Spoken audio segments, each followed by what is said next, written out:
So there are 4 items on which the rates have come down. 3 received exemptions.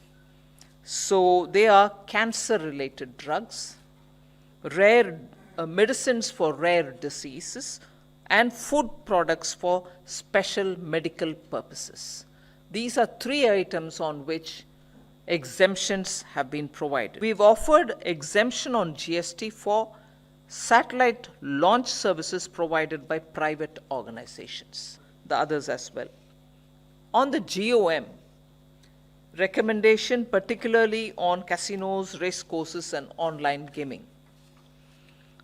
Something on which the GST Council had formed a GOM in October of 2020, and since then this has gone round, second round of GOMs. The same GOM went through the whole matter again for the second time.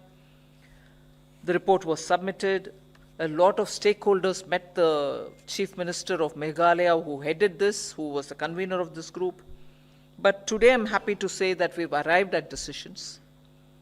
And the decisions are, one, there will be some amendment to the GST law to include online gaming also in it. And simply put, online gaming, horse racing, and casinos will be taxed. They will be taxed at 28%, each one, and they will be taxed on full face value.